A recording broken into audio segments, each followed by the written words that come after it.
This video is intended for education and training of eye surgeons. Viewer discretion is advised, not recommended for children. Hello, I am Dr. Saurabh Patwardhan from Nandadeep Eye Hospital, Sangli, India. And in this video, I'll be speaking about a case of a dislocated IOL approach to an IOL in the anterior vitreous. So here is the case, 76-year-old male with spontaneous dislocation of the IOL, operated phaco plus PCIL 13 years back, and I could not see any anterior capsular rim. So probably the IOL was just hanging over the anterior hyaloid face. And when I asked the patient to lie down, I could still see the IOL in the anterior vitreous. So in such case, I can safely remove the IOL through the anterior route by doing limited vitrectomy. So this is my approach to the case. I am going to make a scleral tunnel because after removal of this IOL, I am going to implant retropupillary fixated iris claw lens. Now there are different approaches. We can also fix the same IOL, but there is always a chance of tilt. So I am going to make two slightly scleral incisions 180 degrees apart, which will help me in iris claw implantation, injecting OVD in the anterior chamber to protect endothelium, and then enlarging the scleral incision. Now I will hook the IOL. There are no adhesions around. I realized there is some vitreous around it, so I injected more OVD around the IOL to make it free from the vitreous. One can also hold the IOL and cut the vitreous around it using vitrectomy probe. Now I am using a longer Sinskey, you can see, and the IOL comes out very easily.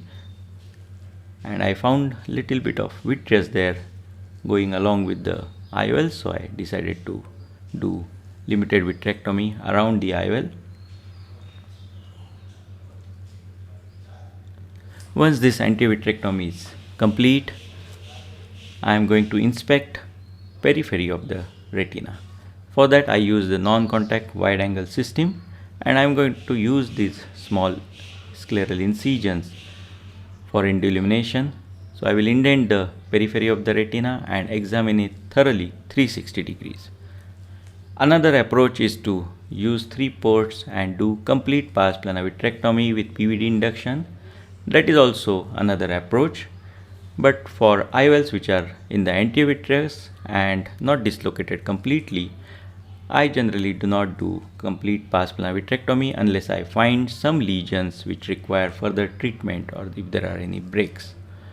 So here there are no suspicious lesions for lasering, and now the next step will be to put a iris claw IOL. First step is to secure infusion and make scleral incision 180 degrees apart. Note that the incision is scleral, that is posterior to the limbus. This is very useful trick to achieve good fixation with round pupil. Then step 2 is to clear the vitreous from anterior chamber and then constrict the pupil using intracameral pilocarpine. Step 3 is to place the iris claw IOL over the iris and rotate to the desired position.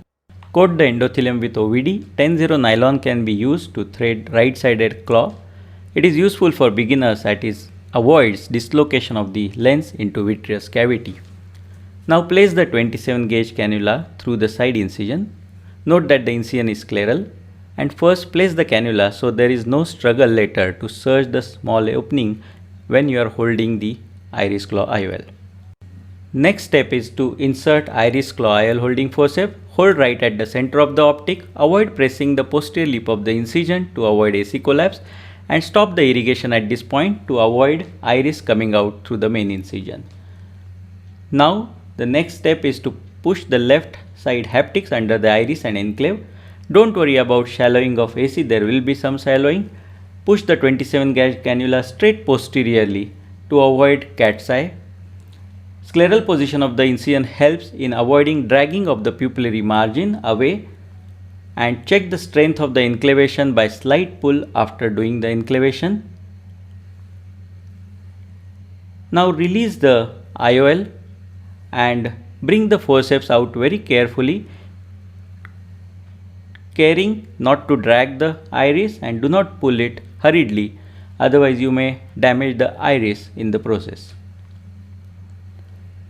Now follow the same steps to enclave the second haptic. Change the hands, imagine the IOL under the iris and enclave at that position. Do not release the IOL before you see that iris is stuck properly in the claws. If you have threaded 10-0 nylon through the claw, it usually helps for beginners if they are not sure of the enclavation. Now take out the iris claw holding forceps very carefully without dragging the iris with it. At this point also, irrigation is off to avoid any iris prolapse.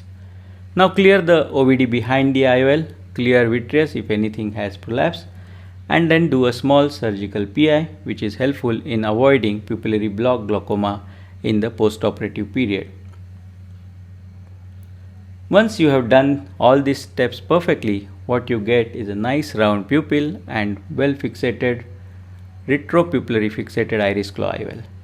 For more such instructional videos, do subscribe to my YouTube channel and also watch our website phacotraining.org.in. Thank you so much.